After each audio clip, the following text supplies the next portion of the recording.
All right. Rocky times over in Matchroom Boxing. Eddie Hearn loses another champion, and I was forced to cheer for a top-ranked fighter in Jose Ramirez. Let's talk about that in this fight, in this video.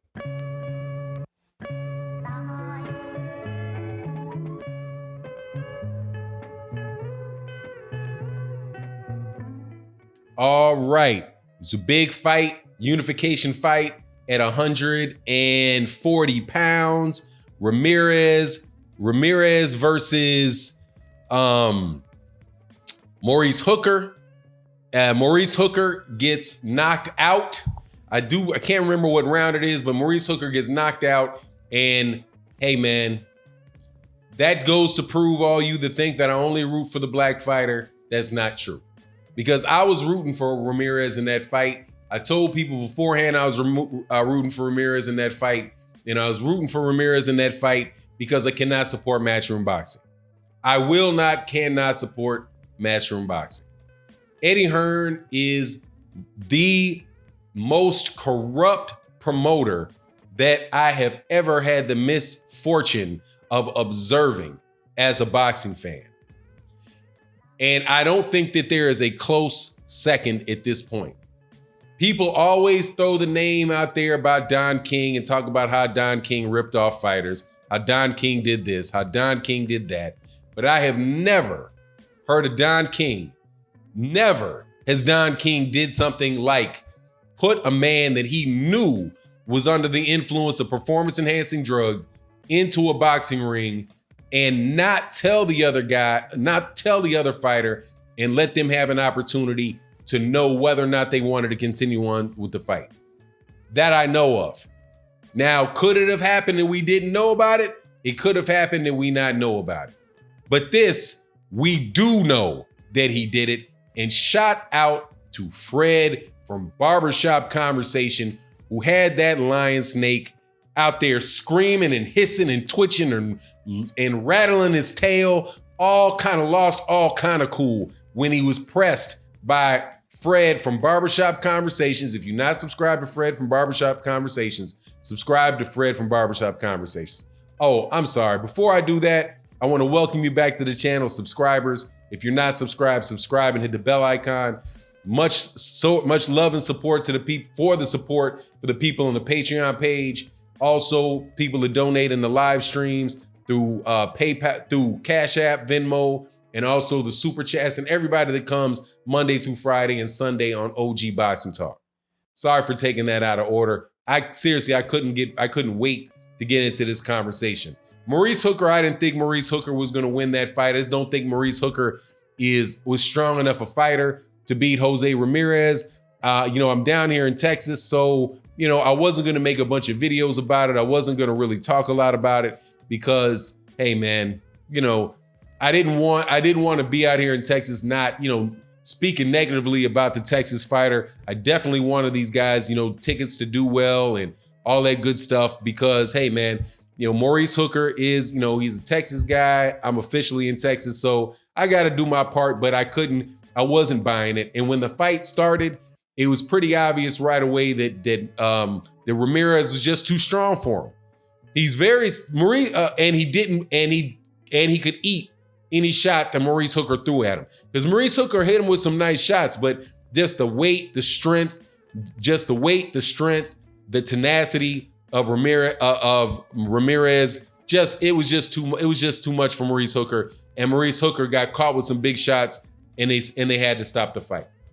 Now, the reason I said that was a win-win for me, because Matchroom, no, man, I cannot sign up for that anymore, man. I was never signed up for it. But if the fewer American champions those guys have, or the fewer champions they got underneath their roster, the better in my book.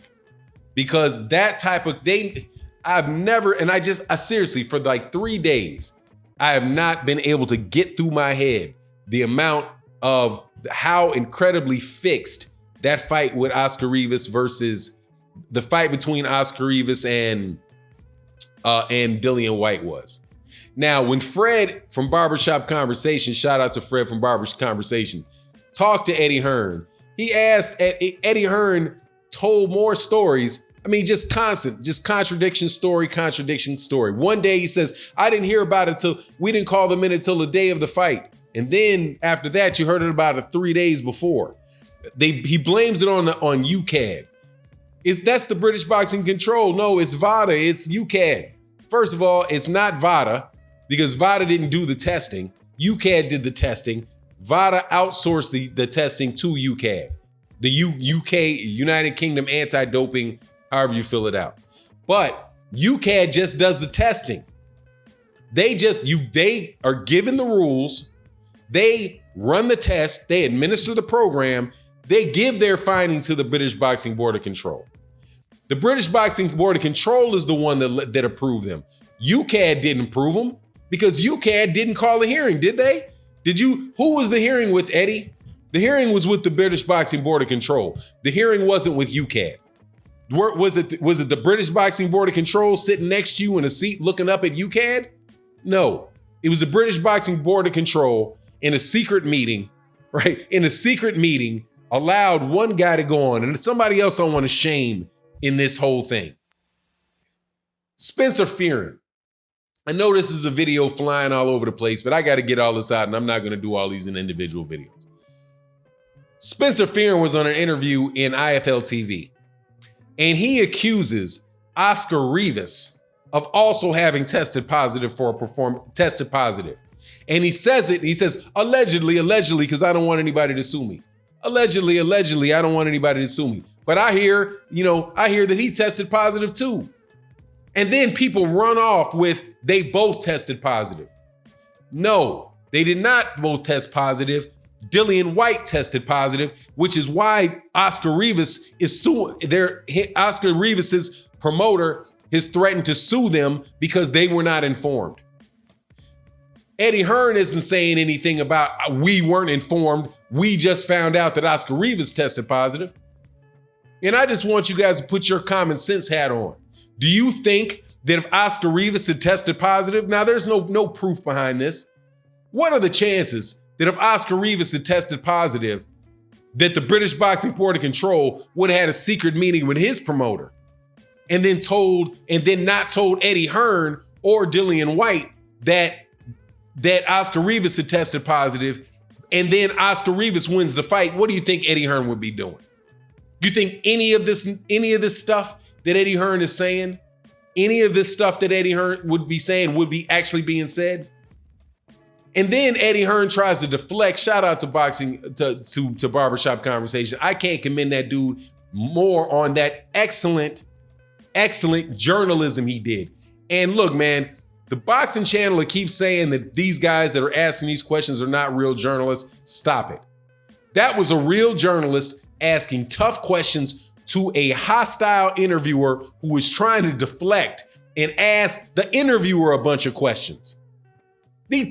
Anyway, like I said, I'm all over the place on this interview, but I'm not going to do all these in separate deals. What's the chances that Eddie Hearn would have thought, there's nothing wrong with that whatsoever? Eddie Hearn deflects to talk about the United States and the drug testing in the United States, and saying how there's all these undercard fighters, all these people that don't have any drug testing at all. Absolutely right, Eddie. Absolutely right. So what do you want me to draw off from that?